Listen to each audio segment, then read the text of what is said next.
perfect for tightening pores and dry skin. Rich of vitamins, nutrients at napakaganda gamitin na nagbibigay proteksyon lalo sa balat.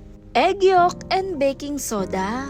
Dito nga sa baking soda, naglagay lang ako ng 1 teaspoon. At dito nga ay napakaganda gamitin ang egg yolk, tumutulong magbigay nourishing at moisturizing. Kasama na dyan na yaman sa vitamin E na pinoprotektahan ang balat na maging moisturizing, hydrating na hindi nagdadry. Bukod pa dyan, ang baking soda siyang magbabalance na magbigay pusyaw sa balat at napakalambot ng effect na nag-exfoliate na rin to sa ating mga kutis. At dito nga sa paghalo-halo ko, heto yung texture niya, parang cream po. Napakaganda ng texture, lalo na rin yung sangkap na ginamit natin. Perfect combination na tumutulong sa skin tightening lalo sa balat.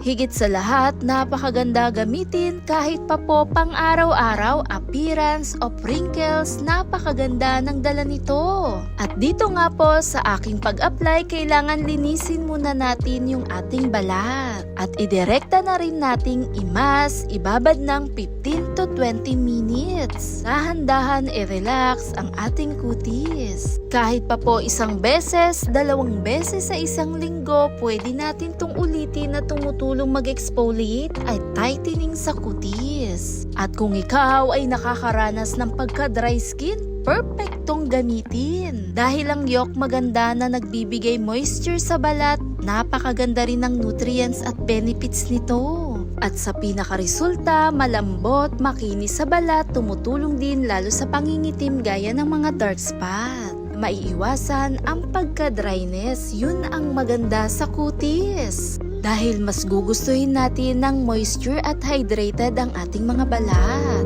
Thanks for watching guys! Bye!